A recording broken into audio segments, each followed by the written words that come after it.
കേൾക്കെടുക്കാൻ വേണ്ടി ശ്രമിക്കാം.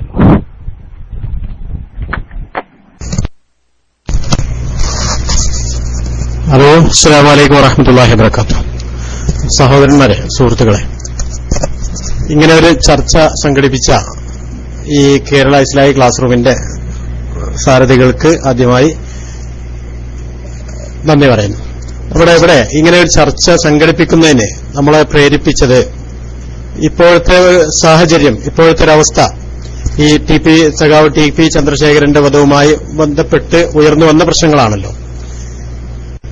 ഇവിടെ നമ്മൾ കേട്ട സംസാരങ്ങളൊക്കെയും ഒരുപാട് ന്യായീകരണങ്ങളാണ്. കൊലപാതക രാഷ്ട്രീയത്തെ നമ്മൾ അടച്ചാക്ഷേപിക്കുന്നതിന് പകരം രാഷ്ട്രീയത്തിൽ കൊലപാതകം ഒരു അനിവാര്യമായ ഘടകമാണ് എന്ന് ഒരു ന്യായം നിരത്തുന്ന രൂപത്തിലാണ് ഇവിടെ പല ആളുകളും സംസാരിച്ചത്. ഖേദകരം എന്ന് പറയേണ്ടി വരും.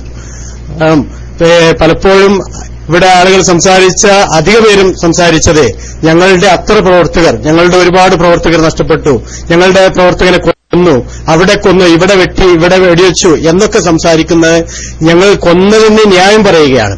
ഇത് ശരിയായ ഒരു നിലപാടാണ് എന്ന് തോന്നുന്നില്ല. നമ്മൾ ഇവിടെ കൊലപാതക രാഷ്ട്രീയത്തെ അപലപിക്കുകയാണ് വേണ്ടത്. ആളുകളെ കൊന്നൊടുക്കിയും വെട്ടിയും കുത്തിയുമല്ല രാഷ്ട്രീയം നടപ്പാക്കേണ്ടത്, അല്ലെങ്കിൽ രാഷ്ട്രീയ പാർട്ടികൾ വളർത്തേണ്ടത്. ആ ഒരു അർത്ഥത്തിൽ യോജിച്ചു നിൽക്കാൻ എല്ലാവർക്കും സാധിക്കേണ്ടതാണ്. പക്ഷേ ഇവിടെ സംസാരിച്ച അധികം ആളുകളും എടുത്ത ഒരു നിലപാട്, ഞങ്ങളുടെ ഒരുപാട് ഞങ്ങളുടെ പ്രവർത്തകർ നഷ്ടപ്പെട്ടു, ഞങ്ങളുടെ അത്രയും ആളുകൾ പോയി, അവിടെ കൊന്നു, ഇവിടെ കൊന്നു എന്ന് പറയുന്നതല്ലാതെ ഇത്തരം പ്രവർത്തികൾ നമ്മുടെ ഈ രാഷ്ട്രീയത്തിന് ഇത് നല്ലതല്ല, നമ്മുടെ സമൂഹത്തിന് ഇത് ഉണ്ടാക്കി തീർക്കുന്ന ഭയാനകമായ ആ വിപത്തിനെക്കുറിച്ച് നമ്മുടെ ഈ പ്രസംഗിച്ച പല ആളുകളും ബോധവാന്മാരല്ല എന്ന് തോന്നുന്നു.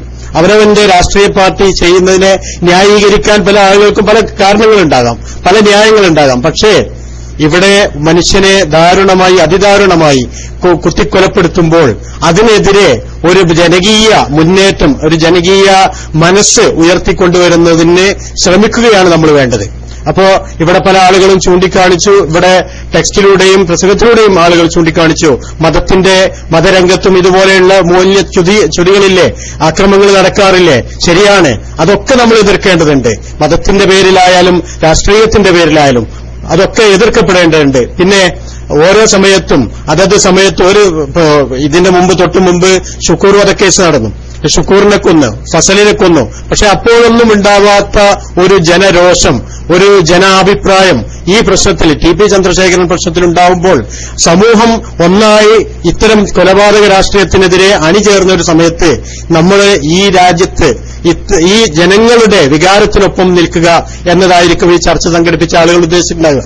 അപ്പൊ അതിനോട് കൂടെ നിൽക്കാൻ അതിന് മനുഷ്യത്വമുള്ള എല്ലാ ആളുകൾക്കുമേ സാധിക്കേണ്ടതാണ്. അതിൽ ലീഗെന്നോ CPM എന്നോ അല്ലെങ്കിൽ കോൺഗ്രസ് എന്നോ യാതൊരു വ്യത്യാസവും ഉണ്ടാകേണ്ട കാര്യമില്ല.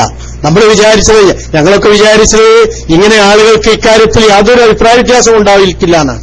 പക്ഷേ ഇവിടെ ഇപ്പൊ പറഞ്ഞു വരുന്നത് ഞങ്ങളുടെ വത്സനെ കൊന്നാൽ, അല്ലെങ്കിൽ ഞങ്ങളുടെ ഈ നേതാവിന്റെ കാറ് തടഞ്ഞത് നിങ്ങൾ കണ്ടില്ലേ, അല്ലെങ്കിൽ അവരെ ആക്രമിക്കാൻ ശ്രമിച്ചത് കണ്ടില്ലേ, അപ്പൊ കൊന്നതിന് ന്യായമായി.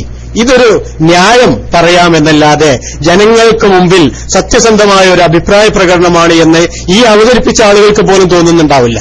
പക്ഷേ ന്യായം പറയാൻ നമുക്കൊരുപാട് കാരണങ്ങളുണ്ടാകാം. ഇത്തരം ന്യായങ്ങൾ നമുക്കൊരു ജനകീയ കോടതിയിൽ അവതരിപ്പിക്കാൻ കഴിയുമോ എന്നുള്ളതാണ്. ഞാൻ സാന്ദർഭികമായി സൂചിപ്പിക്കാം, ഈ പറയുന്ന ന്യായം സ്വന്തം പാർട്ടിക്കാർക്ക് പോലും ബോധ്യമാകുന്നില്ല എന്നല്ലേ സത്യം. അപ്പോൾ ഞാനൊരു പാർട്ടി തിരിച്ച് സംസാരിക്കുകയല്ല. ഏത് പാർട്ടിയായാലും, ഏതൊരു കക്ഷിയായാലും, ഏതൊരു മതകക്ഷിയായാലും അക്രമത്തിനും അനീതിക്കും എതിരെയാണ് സംസാരിക്കുന്നത് എങ്കിൽ അവിടെ പാർട്ടി നോക്കരുത്, അവിടെ ഞങ്ങൾ ന്യായങ്ങൾ നിരത്തരുത്. നമ്മളിപ്പോ മതകീയ രംഗത്ത് മതപ്രസ്ഥാനങ്ങൾ തമ്മിൽ പ്രശ്നങ്ങളുണ്ട്, അവർ തമ്മിൽ പലപ്പോഴും ഈ കൊലപാതകം വരെ എത്തിയിട്ടുണ്ട്. എങ്കിൽ അതിനെ എതിർക്കേണ്ടതുണ്ട്, അതിനെ തുറന്നെതിർക്കണം. അതൊന്നും ന്യായമല്ല. മറ്റൊരാളെ കൊല്ലാൻ, മറ്റൊരാളെ നമുക്ക് വകവരുത്താൻ, അഴിമതി നടത്താൻ. ഞങ്ങൾ ഭരിക്കുമ്പോൾ, UDF ഭരിക്കുമ്പോൾ അഴിമതി ഉണ്ടായിരുന്നു എന്നത് LDF ഭരിക്കുന്ന കാലത്ത് അഴിമതി നടത്താൻ ന്യായമല്ലല്ലോ. അത് നമ്മൾ ആരും അംഗീകരിക്കുന്നില്ലല്ലോ. അതുപോലെ തന്നെ ഒരു പാർട്ടിക്കാരൻ മറ്റൊരു പാർട്ടിക്കാരെ കൊന്നു എന്നുള്ളത് കൊലപാതക രാഷ്ട്രീയത്തെ ന്യായീകരിക്കാൻ ഒരിക്കലും ഒരു കാരണമാകരുത്. ഇത്ര മാത്രമേ എനിക്ക് സംസാരിക്കാനുള്ളൂ. ഞാൻ മൈക്ക് റിലീസ് ചെയ്യുകയാണ്. അസ്സലാമു അലൈക്കും വറഹ്മത്തുള്ളാഹി വബറകാതുഹു.